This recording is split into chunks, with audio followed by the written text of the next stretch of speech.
सोचो कभी ऐसा हो कि आपके पास टैली में एक फ़ाइल है, एक कंपनी है जिसके ऊपर आप काफ़ी लंबे समय से काम कर रहे हैं।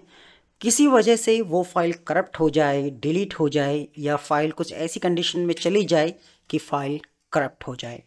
तो कैसे आप अपनी फ़ाइल का बैकअप बनाएंगे, कैसे उसे यूज़ करेंगे, इस वीडियो में हम इन सभी बातों को स्टेप बाय स्टेप सीखेंगे। तो चलिए आइए सीखते हैं टैली में किसी कंपनी का बैकअप किस तरीके से बनाते हैं और उसको किस तरीके से यूज़ में लेते हैं।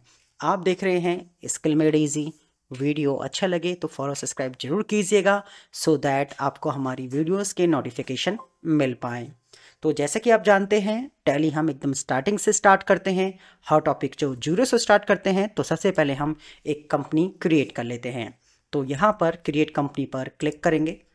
देन यहाँ पर आप देख सकते हैं फॉर्म ओपन हो गया है। इसको हम नाम देते हैं डेटा सन्स नाम से। तो ये हमारी फाइल है डेटा सन्स नाम से और इसका जो बाय डिफ़ॉल्ट लोकेशन है वो ये है। देन एंटर प्रेस करते हैं, एंटर एंटर। यहाँ पे हम ले लेते हैं इंडिया। देन यहाँ पर हम enter enter enter enter enter. Then यहाँ पर हम प्रेस करते हैं एंटर। तो इस तरीके से यहाँ पर हमारी कंपनी क्रिएट हो चुकी है।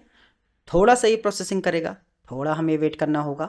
देन यहाँ पे स्किप करेंगे, कंट्रोल ए कर देंगे। देन अब हमारे पास यहाँ पे डेटा सन्स नाम से कंपनी बन गई है। अब हमें इसका बैकअप बनाना होगा। बैकअप बनाने के लिए सबसे पहले आपको एक फ़ोल्डर क्रिएट करना होगा। तो यहाँ पर हम आ गए हैं अपनी ई ड्राइव में। अब ई ड्राइव में एक फ़ोल्डर क्रिएट करेंगे, राइट क्लिक करते हैं न्यू एंड यहाँ पे फ़ोल्डर क्रिएट करेंगे। तो यहाँ पे हम फोल्डर को नाम देते हैं WWE। तो ये हमारा फोल्डर है और इसी फोल्डर के अंदर हम बनाने वाले हैं बैकअप। ध्यान रखेंगे जो WWE फोल्डर है वो ई ड्राइव में है। यहाँ पर हम टैली में आ गए हैं और हमारी जो कंपनी है डेटा सन्स, इसका बनाएंगे बैकअप। बैकअप बनाने के लिए हम जाएंगे डेटा में, ऑल्ट वाई प्रेस करेंगे। देन यहाँ पर ऑप्शन आएगा बैकअप, इस पर क्लिक करेंगे। जब आप इस पर क्लिक करेंगे तो कुछ इस तरीके से ऑप्शन देखने को मिलेंगे। ये हमारा बैकअप डेस्टिनेशन है। यहाँ पर आपको चेंज करना होगा कि बैकअप आपको कहाँ चाहिए। जब आप कर्सर यहाँ लाएंगे तो यहाँ पे सिलेक्ट फ्रॉम ड्राइव ऑप्शन को पिक करेंगे। देन यहाँ से आप अपनी ई ड्राइव में जाएंगे क्योंकि आपका जो फोल्डर है वो ई ड्राइव में है। देन एंटर प्रेस करेंगे और यहाँ पे जो आपका फाइल है WWE ये आपने फोल्डर बनाया है। देन एंटर प्रेस करेंगे, देन एंटर प्रेस करेंगे। तो यहाँ पर आप ध्यान रखेंगे, यहाँ पे आपके उस फोल्डर का नाम होना चाहिए जहाँ पे आपको बैकअप रखना है। देन यहाँ पे हम लेंगे अपनी फाइल का नाम। तो हमारी फाइल का जो नाम है, फाइल का नाम है डेटा सन्स। तो यहाँ पे डेटा सन्स अपनी फाइल ले लेंगे। देन यहाँ पे आप रखेंगे एंड ऑफ लिस्ट। यहाँ पर आप एंड ऑफ लिस्ट जरूर रखेंगे और ध्यान रखेंगे यहाँ पर किसी भी दूसरी तीसरी फाइल को नहीं लेना है, सिर्फ इसको एंड ऑफ लिस्ट करेंगे। देन इसको कर देंगे यहाँ पे यस। तो इस तरीके से हमने इसका बैकअप बना लिया है। अब हम इसको डिलीट करते हैं। तो डिलीट करने के लिए आप क्या करेंगे, आप ऑल्ट के प्रेस करेंगे कंपनी में, यहाँ मिलेगा ऑल्टर का ऑप्शन। देन यहाँ पे alt D, then Y, then Y. तो इस तरीके से आपने यहाँ पे अपनी फाइल को, अपनी कंपनी को डिलीट कर दिया है। एक बार हम चेक कर लेते हैं क्या हमारा बैकअप बना है या नहीं। तो यहाँ पर हम आ गए हैं अपने ई ड्राइव में और हमारी जो फोल्डर था हमारे पास उसका नाम था WWE।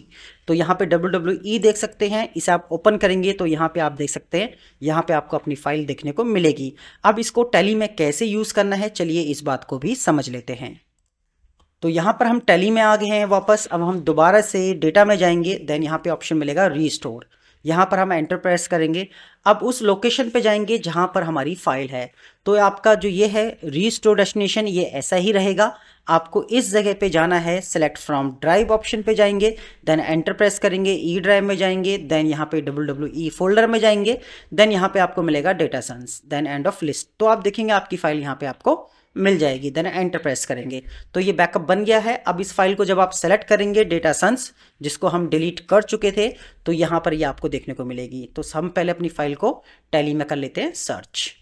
तो इसके लिए हम इसको रिफ्रेश करेंगे एक बार। देन यहाँ पर हम लिखेंगे डेटा सन्स। तो आप देख रहे हैं यहाँ पर आपको आपकी कंपनी देखने को मिल जाएगी। जब आप इस पर क्लिक करेंगे तो ये ओपन भी हो जाएगी। तो इस तरीके से टैली के अंदर हम data backup and restore option को यूज़ करते हैं।